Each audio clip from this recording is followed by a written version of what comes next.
وَظَلَّلْنَا عَلَيْكُمُ الْغَمَامَ، اور سایہ کیا ہم نے تم پر بادلوں کا.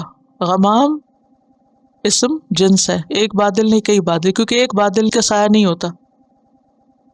وَأَنزَلْنَا عَلَيْكُمُ الْمَنَّ وَالسَّلْوَىٰ، اور اتارا ہم نے تم پر من اور سلوہ.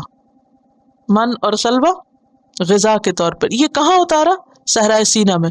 اب سمجھ میں آ رہا ہے نا کہ جب فرعون سے نکل کر وہ دشت سینا میں گئے تو وہاں کچھ کھانے کو نہیں تھا، کئی ہزار لوگ تھے، نہ وہاں کچھ اگتا تھا، نہ ہی وہاں پانی تھا، نہ کوئی مکان تھے. ایک نہیں دو نہیں 70,000 لوگ کسی میدان میں پہنچ جائیں تو وہ کیا کریں گے؟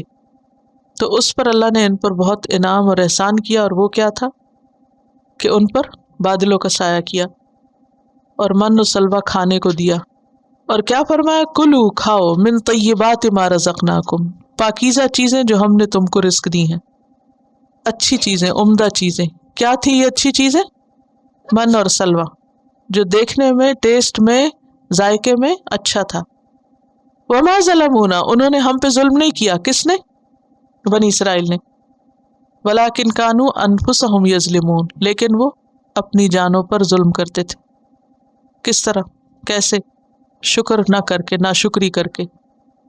اس آیت سے بھی کیا پتہ چلتا ہے کہ اللہ چاہے تو صحرا میں بادل بھیج کے سایہ کر دے. یعنی جب اللہ کسی پر انعام کرنا چاہتا ہے تو وہ ایسی جگہ بھی اس کی مدد کرتا ہے جہاں بظاہر کوئی اسباب اور وسائل نہ ہو. جتنے بھی احسان بنی اسرائیل پہ، ان سب میں آپ ایک ہی بات دیکھ رہے ہیں نا کہ اللہ تعالیٰ ان کی ایسے طریقوں سے مدد کرتا ہے کہ جو عام اسباب کے طریقے نہیں ہیں. وَأَنزَلْنَا عَلَيْكُمُ الْمَنَّ وَالسَّلْوَىٰ، آسمان سے غذا براہ راست آ رہی ہے، پکی پکائی. آسمان سے من و سلوہ اتر رہا ہے. یہ کوئی معمولی نعمت نہیں ہے. اور یہ کس کے بعد ہے؟ اتنی نافرمانیوں کے بعد. اور پھر کہا جا رہا ہے کھاؤ جو ہم نے پاکیزہ چیزیں تم کو رزق دی. اس سے کیا پتہ چلتا ہے؟ اچھی چیزیں کھانا ہمارے دین کے خلاف نہیں ہے. وہ جو 4 باتیں لکھی ہیں نا، جسم، روح، دل، دماغ.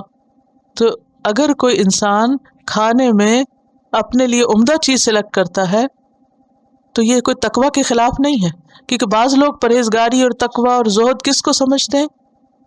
گلی سڑی خراب چیزیں کھانے کو، یا بچی کچی گھٹیا چیزیں، کھا کھا کے بیمار ہو.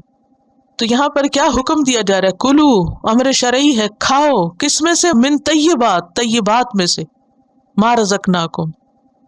اور طیبات میں اس کا رنگ، ذائقہ، شکل، ان سب چیزوں کے اچھا ہونے کی طرف اشارہ ہے. وما ظلمونا، انہوں نے ہم پہ ظلم نہیں کیا، ہمارے حق میں کمی نہیں کی، ہمیں کوئی نقصان نہیں پہنچایا. وہ خود اپنی جان پہ ظلم کرتے تھے. یعنی اس آیت سے یہ بات بھی پتہ چلتی ہے کہ گناہ کر کے، نافرمانی کر کے بندہ اللہ کو نقصان نہیں دیتا، دراصل اپنے آپ ہی کو نقصان دیتا ہے. اور وہ کس طرح؟ کہ اگر کوئی اللہ کی نافرمانی کرتا ہے تو اللہ کا کیا جاتا ہے؟ اللہ کا تو سارا نظام چلتا ہے. یعنی اگر کوئی شخص نماز نہ پڑھے تو سورج نہیں نکلے گا؟ نکلے گا. اللہ تعالیٰ کے لیے کوئی مشکل نہیں. لیکن مشکل کس کے لیے؟ کہ خود انسان اپنے اوپر مصیبت لے آتا ہے اللہ کی نافرمانی کر کے، دنیا میں بھی اور آخرت میں بھی. اور صحیح مسلم کی حدیث میں آتا ہے، یا عبادی، اے میرے بندو، انکم، بے شک تم، لن تبلغوا، ہرگز نہ تم پہنچو گے، ضری، میرے نقصان کو، تم مجھے نقصان نہیں دے سکتے، فتضرونی، کہ تم مجھے نقصان دو، ولن تبلغوا نفعی، اور نہ تم پہنچ سکتے ہو میرے نفع کو، فتنفعونی، کہ مجھے کوئی فائدہ پہنچاؤ. یا عبادی، اے میرے بندو، لو اولکم و آخرکم، اگر تمہارے پہلے اور پچھلے، و انسکم و جنکم، انسان اور جن، کانو ہوں، علی اتقى قلب رجل، سب سے متقی شخص کے دل کی طرح تم میں سے، تو وہ میری حکومت میں کچھ بھی اضافہ نہیں کرتے. یا عبادی، اے میرے بندو، لو ان اولکم و آخرکم و انسکم و جنکم کانو علی افجر قلب رجل، یعنی تمہارے اول آخر جن و انس سارے کے سارے سب سے بدکار انسان کی طرح ہو جائے، یعنی سب سے بدترین انسان کے دل کی طرح ان کا دل ہو جائے، اس سے میری حکومت میں کوئی کمی نہیں آتی. یعنی اگر سارے لوگ انتہائی نیک بن جائے اللہ کو تب بھی کوئی فائدہ نہیں، پوری زمین کی مخلوق انتہائی بدکار ہو جائے تب بھی اللہ کو کوئی نقصان نہیں. یہ جو ہم عبادت کرتے ہیں یہ سب اپنے لیے کرتے ہیں، گناہ بھی کرتے ہیں وہ بھی وبال اپنے پہ پڑتا ہے، وہاں اس کو کوئی فرق نہیں پڑتا. ایک اور بات جو اس آیت سے پتہ چلتی ہے وہ یہ کہ مباح حلال چیزوں سے پرہیز تقویٰ نہیں ہے، اور شرعی عذر کے بغیر اچھی چیزوں کو بلا وجہ چھوڑ دینا یہ کوئی نیکی نہیں ہے۔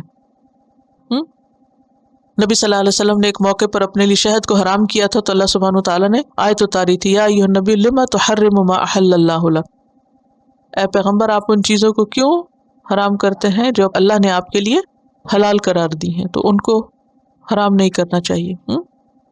لیکن اگر کوئی شرعی عذر ہو تو پھر ہو سکتا ہے۔ مثلاً ایک موقع پہ جب قحط پڑا تھا تو حضرت عمر رضی اللہ تعالیٰ عنہ نے ہر چیز کھانی چھوڑ دی تھی، صرف روٹی کو تیل میں ڈبو کے کھا لیتے تھے، حتیٰ کہ ان کا رنگ سیاہ ہو گیا تھا۔ لوگ کہتے کہ آپ کیوں نہیں کھاتے؟ تو وہ کہتے تھے کہ اگر میں کھاؤں اور میری رعایا نہ کھائے میں اللہ کو کیا جواب دوں گا کہ یہ بھوکے مر رہے ہیں اور میں اچھی چیزیں کھا رہا ہوں۔